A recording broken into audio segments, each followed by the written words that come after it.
Good afternoon everyone.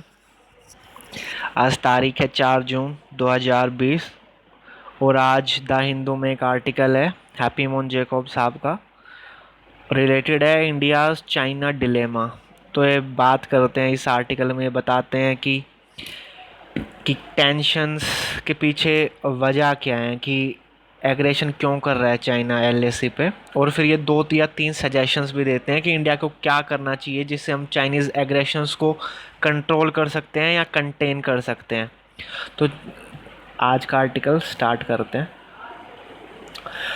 तो सबसे पहले जो आप ये इंट्रूजन देख रहे हैं, ये ऐसा नहीं है कि पहली बार हो रहे हैं। ऑन एन एवरेज हर साल 400 से 500 ट्रांसग्रेशंस और फेस ऑफ होते हैं एलएसी के ऊपर, इंडियन आर्मी और चाइनीज़ आर्मी के बीच में। पर अब की बार जो ये पिछले 2 या 3 महीने से आप न्यूज़ सुन रहे हो, अब की बार जो ये एग्रेशंस हो रहे हैं एलएसी पे, ये अब की बार अलग हैं, क्योंकि यहाँ पे चाइना कुछ ज़्यादा ही एग्रेसिव नज़र आ रहा है एलएसी पे। आप देख रहे होंगे न्यूज़ में, वीडियो वीडियो आपने देखी होंगी कि पूरे कराटे वराटे चल रहे हैं, लात मुक्के वुक्के सब चल रहा है, मतलब कोई शर्म वरम कर नहीं रहे हैं वो लोग। तो अब की बार मतलब उनका पूरा जो उनका मैनर है, उनका स्कोप है, जो उनका एग्रेसिवनेस है, वो बिल्कुल अलग लेवल पे जा चुका है, बहुत हाई लेवल पे जा चुका है। मतलब उनका बकवास काम है।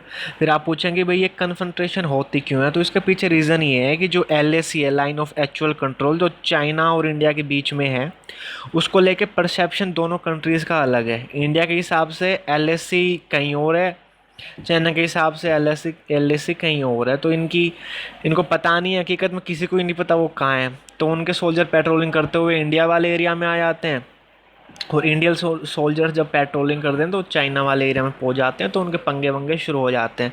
तो आप देखोगे पंगे जैसे जो अब की बार एक और अलग क्या बात है, जो गालवान वैली है जहाँ पे अब पंगे चल रहे हैं, वो कभी से ही इंडियन टेरिटरी मानी हुई है। वो चाइना भी बोलता था कि वो इंडियन टेरिटरी, पर अब की बार उन्होंने गलवान में भी बोला है कि नहीं, ये तो हमारी है, हमारा हिस्सा हिस्सा है गलवान। पहले उन्होंने मानना हुआ था, गलवान पे कोई प्रॉब्लम नहीं होती थी, इधर अरुणाचल प्रदेश साइड और इधर थोड़े बहुत एरिया में हो जाती थी। पर अब की बार उन्होंने कुछ ज़्यादा ही गंद मचा दी है मतलब। फिर चाइना की स्ट्रैटेजी क्या होती है, ज़्यादा प्रॉब्लम क्यों आती है, आप देखोगे वो 2 दिन पहले यहाँ थे, फिर 2 दिन बाद वो थोड़ा सा और इंडिया की तरफ आ जाते हैं, 2 दिन बाद थोड़ा सा और इधर आ जाते हैं। तो वो लगातार मतलब इंडिया की ज़मीन मतलब खाते रहते हैं, वो अपने इलाके में घुसते रहते हैं। वो उनकी ट्रिक है, slowly small land grabs to avoid direct confrontation. और उनकी टेक्निक क्या है कि आप रोज़ थोड़ा थोड़ा थोड़ा थोड़ा थोड़ा अगर एरिया लेते हो, अपने कंट्रोल में ले लेते हो, तो क्या होता है, अब छोटा थोड़ा थोड़ा एरिया लेते हो तो सामने वाली कंट्री पे सोचते हैं भाई इतने छोटे से एरिया के लिए क्या ही लड़ाई करनी, क्यों ही बात को ज़्यादा बढ़ाए बढ़ाएं। तो इंडिया कुछ ज़्यादा सा ध्यान देता नहीं है इस बारे में कि भाई क्या कर सकते हैं। फिर ऊपर से इंडिया और चाइना के बीच में पावर गैप बहुत ही ह्यूज है। चाइना, आप देखोगे अब चाइना के नाम के पीछे क्या लगने लग गया है, चाइना सुपर पावर लगाने लग गए हैं वो। इंडिया बेचारी अभी भी थोड़ी सी ग्रेट पावर मिडल पावर है, थोड़ा सा चाइना से काफ़ी पीछे हैं वो। तो ये सब चीज़ें क्या शो करती हैं, this signals the end of China's peaceful rise and its traditional desire to maintain regional status quo with India. अब आप ही बताओ, जब वो अपने आप को सुपर पावर बोलते हैं तो हमारी क्यों इज्जत करेंगे, हैं इंडिया की क्यों ही इज्जत करेंगे वो। उन्होंने हर कहीं देखो, आप साउथ चाइना सी में देखो पूरी गंद मचाई हुई है। हमारे यहाँ अब पूरे आप देखोगे आसपास चाइना का नेबरहुड में सबसे बड़ी कंट्री कौन है, इंडिया ही है। इंडिया ही तो है, बाकी सब तो छोटी छोटी कंट्रियाँ हैं, वियतनाम इंडोनेशिया, इनका कुछ चलता है, फिलीपीन विलीपीन को तो थप्पड़ मार देता है चाइना ऐसे ही। तो बचा एक इंडिया। तो जब वो आसपास के नेबरहुड में एक इंडिया को ही ऐसे दबा देंगे, जब वो दिखाएंगे, तो बाकी कंट्रीज़ पे क्या असर पड़ेगा कि भाई इन्होंने तो इंडिया को ही, इंडिया क्या बनता है, net security provider Indian ocean में और यहाँ सब में। तो क्या शो करना चाहते हैं कि भाई इंडिया कुछ नहीं है, जो कुछ है हम ही हैं। तो what they want to show, तो they want to demonstrate itself as a preponderant power in the region. ये उनकी टेक्निक है, वो धीरे धीरे इंडिया की हवाबाजी ख़त्म करना है, और वो अपने आप को पहले, सबसे पहले अब कैसे शुरू होती है हवाबाजी, सबसे पहले तो आप अपने इलाके में हवाबाजी करोगे, फिर थोड़े से एक्सटेंडेड नेबरहुड में हवाबाजी करते हो, और फिर धीरे धीरे पूरे वर्ल्ड में हवाबाजी करते हो। तो अगर चाइना को वाकई में सुपर पावर बनना है, तो पहले भाई उसके आसपास के लोग तो उसकी सुने, आसपास की कंट्री। तो इंडिया सुनता है नहीं, इससे चाइना को प्रॉब्लम है। अब इंडिया भाई स्ट्रैटेजी की, और क्यों ही सुने हम, स्ट्रैटेजिक ऑटोनोमी, हम कोई छोटी मोटी कंट्री थोड़ी है, वो तो चलो अलग बात है। तो अब देखते हैं कि रीजंस क्या हैं इसके पीछे, कि reason behind these territorial aggressions. तो फर्स्ट ऑफ ऑल अभी आपने थोड़े दिन देखा होगा, मतलब कि 20 या 22 जून को वर्ल्ड हेल्थ असेंबली की मीटिंग होनी थी, तो सारी जो कि इंडिया चेयर कर रहा था आपकी बात, तो पूरे वर्ल्ड में हो रहा था कि भाई ताइवान को इंक्लूड करो, ताइवान को इंक्लूड करो WHO में, जो चाइना को बिल्कुल पसंद नहीं आया था। और अभी मतलब कि वर्ल्ड उन चाइना को बोल रहा है कि भाई तुम्हारे वहाँ से ओरिजिन हुआ है कोरोना वायरस, तो इंडिपेंडेंट होनी चाहिए जांच वाँच, कि भाई गलती से हुआ है या तुम जानबूझ के लैब में कुछ बना रहे थे, पता नहीं वो कुछ भी, वो पतली पतली आंखें उनकी, पर पता नहीं बनाते रहते कुछ कुछ। तो सबसे पहले तो ये प्रेशर है, ग्लोबल प्रेशर है उनका, कि भाई कोरोना वायरस क्यों आया, कैसे आया, तो चाइना कोई इंडिपेंडेंट इंक्वायरी उसको चाहिए भाई, ये नहीं है। तो इंडिया भी थोड़ा सा सपोर्ट कर रहा था। फिर हमने उन्होंने हमको टेस्टिंग किट वगैरह भेजी, तो हमने बोला कि भाई इनकी क्वालिटी सही नहीं है, तो उनको थोड़ा सा और बुरा लग गया। तो वो खुश वुश मतलब इंडिया से हैं नहीं थोड़े से। फिर जो आर्टिकल लिखा है जिन्होंने, हैप्पी मोहन साहब ने, वो बोलते हैं कि ये तो चलो ठीक है एक रीज़न है, पर बाकी और भी बहुत से रीज़न हो सकते हैं, मतलब इमीडिएट नहीं होंगे पर वो रीज़न हैं। तो जैसे पिछले साल वो एक आर्ट बताते हैं कि जैसे हमने आर्टिकल 370 को हटा दिया, हमने पूरा स्टेटस चेंज कर दिया जम्मू कश्मीर का, जो कि पहले स्टेट थी, हमने यूनियन टेरिटरी बना दी, एक लद्दाख बना दी और जम्मू कश्मीर बना दी है। और पिछली बार फिर ये जब एब्रोगेशन अनाउंस कर रहे थे, तो जो हमारे होम मिनिस्टर साहब हैं अमित शाह, उन्होंने बोला कि भाई अक्साई चीन भी ले लेंगे हम, और POK भी ले लेंगे, किसी को कुछ नहीं देंगे हम, सब हमारा ही है, हम वापस ले लेंगे। तो ये बात बेचारों उनको बुरी लग गई चाइना वालों को, भाई ऐसे कैसे ले लोगे, हमने तो 1962 से छीना हुआ है तुमसे। तो फिर एक ये प्रॉब्लम है कि उनको अब थोड़ा सा, वो उनको ऐसा लग रहा है कि इंडिया जानबूझ के मैटर को टफ बनाने की कोशिश कर रहा है, ऐसी ऐसी स्टेटमेंट दे रहे हैं इंडिया के जो मिनिस्टर्स हैं, तो वो चाइना को पसंद नहीं आ रहा है। फिर दूसरा, हम अपना इंफ्रास्ट्रक्चर डेवलपमेंट कर रहे हैं LAC पे, वो उनको बिल्कुल पसंद नहीं आ रहा। उन्होंने तो अपनी तरफ बहुत अच्छा इंफ्रास्ट्रक्चर बना रखा, अच्छे रोड वोड बना रखे हैं पूरे, उनके वहाँ तो सब बढ़िया है, बढ़िया बंकर वंकर हैं, पूरी सब कुछ सही कर रखा है, और हम कुछ करते हैं तो उनको तकलीफ़ हो जाती है, पता नहीं उनके क्या तकलीफ़ चलती वलती है। फिर तीसरा एक रीज़न ये भी हो सकता है कि to show the whole world and particular to USA that China is under no pressure, therefore they open a new front against India. अब आप ही सोचो, कोरोना वायरस वैसे चल रहा है, हांगकांग में उनके पंगे चल रहे हैं, ग्लोबल कम्युनिटी से उन पे प्रेशर है, मतलब हर कहीं से वो दबाव में है। तो ऐसे में कोई सोच भी नहीं सकता कि वो एक और पंगा लेने की सोचेंगे, पर उन्होंने सोच लिया और कर भी दिया। और वो पंगा इन्होंने किसके साथ लिया, इंडिया के साथ में। तो वो दिखाना चाहते हैं कि भाई हम छोटी मोटी कंट्री नहीं, हम बड़ी कंट्री, हम कितनों को भी एक साथ ले लेंगे, मतलब रजनीकांत टाइप है वो, 15-20 आदमियों को निपटा सकते हैं एक साथ में। तो कह रहा है कितनी भी तकलीफें आ जाओ हम देख लेंगे अपना, हमें कोई दिक्कत विक्कत नहीं है। और मतलब सबसे बड़ी बात क्या है कि China want to send a message, वो जो मैंने आपको शुरू में बताया था कि नेबरहुड में और जो आसपास की उसकी कंट्रीज़ हैं, साउथ ईस्ट एशियन कंट्रीज़ हैं जो साउथ चाइना सी के पड़ती हैं, वो आजकल बड़ी आवाज़ें उठा रही हैं, तो वो चाइना को पसंद आ नहीं रहा है कुछ खास। तो ये सारे रीजंस दिए हैं ऑथर ने कि भाई ये रीज़न हो सकते हैं। फिर देखते हैं कि इंडिया का रिस्पॉन्स क्या है। तो ऑथर बोलते हैं कि भाई ऐसे जब सिचुएशन चल रही है, तो इंडिया के पास अब दो ही चीज़ें हो सकती हैं, यानी कि इंडिया के पास दो ही चॉइसेस हैं। फर्स्ट ऑफ ऑल कि भाई अब तक उसकी हमारी जितनी भी ज़मीन उन्होंने चालाकी से, मतलब चालाकी जो उनकी मैंने बताया स्लो लैंड ग्रैबिंग उनकी टैक्टिक्स होती हैं, धीरे धीरे ज़मीन पे कब्जा करने वाली, रोज़ रोज़ थोड़ा सा आधा 1 किलोमीटर रोज़ अपने कब्जे में ले लेते हैं वो। तो दो ही चॉइसेस बोलते हैं ऑथर कि या तो भाई इंडिया एक्सेप्ट कर ले कि भाई ये ज़मीन तो गई, अभी हमको मिलने से रही, ठीक है। फिर या दूसरा ये हो सकता है, या तो हम फोर्स का इस्तेमाल करें या फिर नेगोशिएट करें चाइना के साथ कि स्टेटस को मेंटेन कर दो, कि LAC जहाँ पहले जो डिसाइडेड है, डिसाइडेड इन द सेंस कि मतलब पहले से मान नहीं गई, डिसाइडेड अब भी नहीं हो, डिसाइड हो तो पंगे ही ना हो, पर जो पहले जहाँ आपकी आर्मी जहाँ थी और हमारी आर्मी जहाँ थी वहीं वापस से चली जाए, तो ये चीज़ कर सकते हैं, या तो नेगोशिएशंस कर सकते हैं या फिर चुपचाप हाथ पे हाथ रख के बैठे रहें।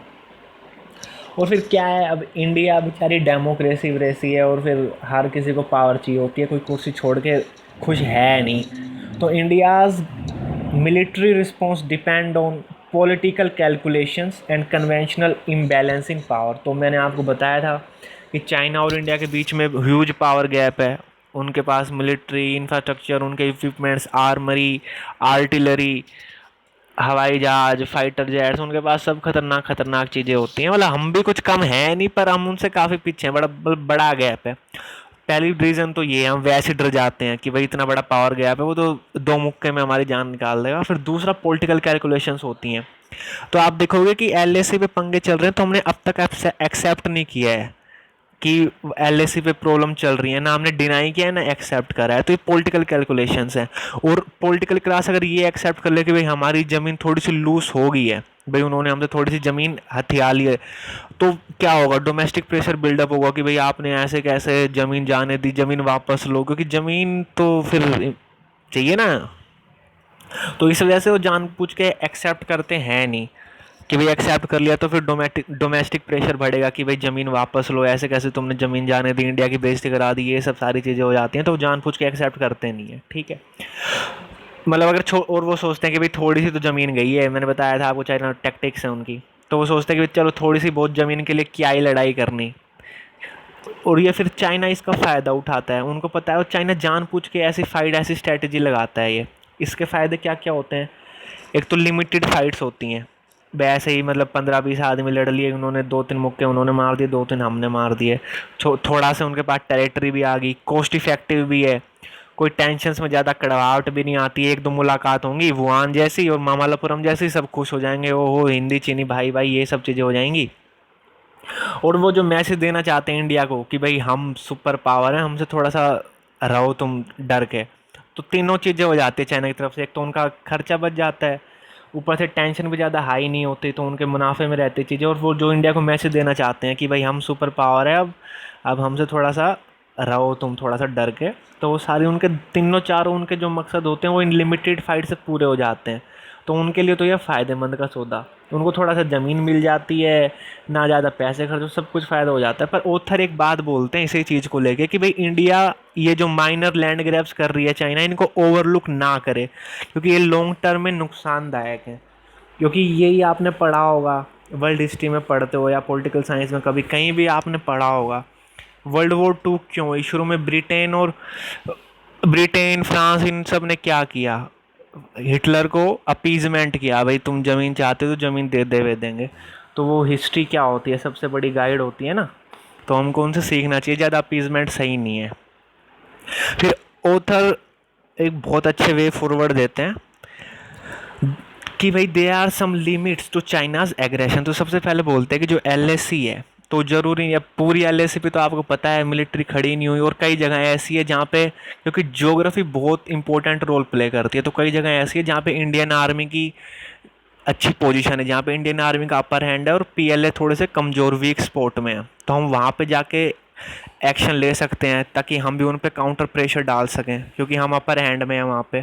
फिर दूसरा सजेशन ये देते हैं कि चाइना कॉन्टिनेंटल सुप्रीम पावर तो है, यानी उनके पास अच्छी आर्मी है, टैंक्स हैं, पिस्टल्स हैं, सारी आर्टिलरी हैं, ये सारी चीज़ें हैं, पर वो मैरी टाइम डोमेन में चाइना इतना स्ट्रॉन्ग नहीं है। तो इंडियन ओशियन में जो चाइना के कमर्शियल और एनर्जी इंटरेस्ट हैं, तो उनको इंडिया होल्ड कर सकता है अपने फेवर में, ताकि चाइना पे प्रेशर डाल सके। तो मैरी टाइम डोमेन में इंडिया की सुप्रियोरिटी है चाइना के मुकाबले, तो हम उन पर प्रेशर डाल सकते हैं। और फिर तीसरा कि इंडिया की इकोनॉमिक पावर भी है, हमारे साथ चाइना का $100 बिलियन ट्रेड है, $100 बिलियन, तो जो कि छोटी चीज़ है नहीं। तो वो ऑथर बोलते हैं कि मुझे लगता नहीं है कि भाई इतना बड़ा जब ट्रेड है तो चाइना हमारे साथ रिश्ते ख़राब वराब करेगा। तो ऑथर बोलते हैं कि अब टाइम आ गया है कि हम चाइना को चेकमेट करें, यानी कि उनसे डर के बैठे नहीं, जहाँ हम उनको कंट्रोल कर सकते हैं वहाँ पे उनको कंट्रोल करें। जैसे हम मैरी टाइम डोमेन में कंट्रोल कर सकते हैं, एलएसी पे जहाँ हम अच्छी पोजीशन में वहाँ पे कंट्रोल कर सकते हैं। वो तभी, क्योंकि चाइना, अगर हम पावर गैप कम नहीं करेंगे और हमको अपनी पावर भी बढ़ानी पड़ेगी, पावर गैप कम नहीं करेंगे तो चाइना डोमिनेंट पोजीशन में रहेगा। तो हम कोई बॉर्डर ट्रेड या कोई भी नेगोशिएशंस करेंगे तो उसमें चाइना ज़्यादा कंसेशंस डिमांड करेगा, क्योंकि वो बड़ी पावर है हमसे, इंडिया बेचारी छोटी पावर है, तो हमको दबाने की कोशिश करेंगे वो। तो हमको अपनी पावर बिल्डअप पे भी ध्यान देना चाहिए। और ऑथर बोलते हैं कि फटाफट फटाफट अब बॉर्डर एग्रीमेंट फाइनलाइज कर लेना चाहिए, क्योंकि इतने 70 साल से पंगे लगातार चलते ही आ रहे हैं बॉर्डर पे, तो और कितने साल खींचना है मामला समझ नहीं आता। तो ऑथर बोलते हैं फटाफट एक अच्छा सा एग्रीमेंट साइन कर लो। फिर लास्ट में कंक्लूजन में बोलते हैं कि चाइना ए पावरफुल नेबर, ये रियलिटी है कि भाई चाइना एक बहुत ही पावरफुल कंट्री है और वो हमारा नेबर भी है, इससे बुरा कुछ हो नहीं सकता। पर अब जो है जो रियलिटी है वो रियलिटी है। पर कहता है कि फ़र्क जब आएगा जब आप एक अच्छी चॉइस करोगे, ठीक है, but how we deal with this reality is a choice we must make as a nation. तो ये चॉइस हमारे ऊपर है कि भाई हम डर के रहें, यानी कि चाइना से डर के नीचे उनके नीचे काम करें, जो वो बोले वो करें, या फिर हमें जो बनना है हमें जो करना है वो करें। तो ये आर्टिकल है, आशा करते हैं आपको पसंद आया होगा। और जो कोई भी अगर ये आर्टिकल आप कभी भी पढ़ो, आज पढ़ो कल पढ़ो 1 साल 2 साल बाद, तो भाई कमेंट ज़रूर करना। और मैं कोशिश करूँ, आपको कोई चीज़ नहीं आती हो GS 1 2 3 4 में, UPSC में से, या ऑप्शनल PSIR हो, आपका कोई क्वेश्चन समझ नहीं आ रहा हो या किसी टॉपिक में डाउट हो, तो कमेंट में लिख दी, मैं कोशिश करूँगा आपको समझाने की, एक वीडियो बनाऊँगा उस पर, या कैसे भी कोशिश करूँगा कि वो आपको समझ में आ जाए। Thank you.